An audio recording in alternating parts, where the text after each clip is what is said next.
So guys, খেলা দেখতে গিয়ে আমাদের সাথে এটা কি হলো? আমাদের সাথে এরকম হবে ভাবতেই পারিনি। লাস্ট পর্যন্ত আমাদের এইভাবেই খেলা দেখতে হলো। Hello everyone, welcome to my new blog. So guys, আজকে ফাইনালি আমরা যেতে চলেছি কোথায়? ক্যানিং এমএলএ কাপ ফাইনাল খেলা। আশেপাশের মধ্যেই সেরা টুর্নামেন্ট। যে খেলার প্রথম পুরস্কার ছিল 11 লাখ টাকা, বুলেট বাইক ছিল, আরু সোনার হাত ছিল, সেকেন্ড প্রাইজ ছিল 9 লাখ টাকা, সাথে হন্ডা বাইক ছিল। এখানে একটা জিনিস ভালো করেছে, দর্শকদের জন্য তিনটে বাইক রেখেছে, আরো অনেক কিছু রেখেছে। দর্শকদের জন্য টোটাল 25 লাখ টাকার জিনিস রেখেছে। গাইস, টিকিটের দাম মাত্র 20 টাকা রেখেছিল, সেই জন্য এত পরিমাণে দর্শক হয়েছে। তোমাদের কি বলবো গাইস, ভেবেছিলাম ওখান থেকে একটা না একটা প্রাইজ আনবো। প্রাইজ তো দূরের কথা, টিকিট পাইনি আমরা, সেই জন্য গ্যালারির ভেতর ঢুকতে দিচ্ছে না। লাস্টে পুলিশ প্রশাসন এত গার্ড দিয়েছে, তাও ঠেলে মেলে সবাই ঢুকে গেছি আমরা। ভিতরে ঢোকার পরে গ্যালারি ফানে চেয়ে দেখি এত পরিমাণে দর্শক হয়েছে, তোমাদের কি বলবো। এক জায়গায়ও ফাঁকা নেই খেলা দেখার জন্য। শুনছি আবার অঙ্কুশ আসবে এখানে, এত পরিমাণে এখানে লোক হয়েছে।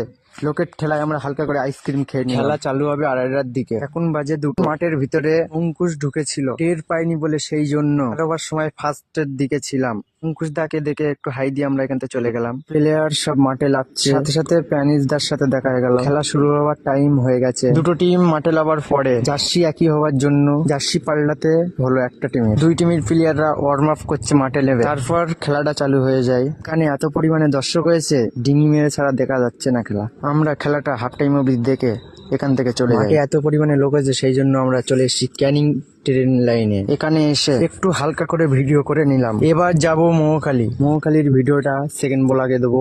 আজকে ভিডিওটা এখানে শেষ করলাম, বাই।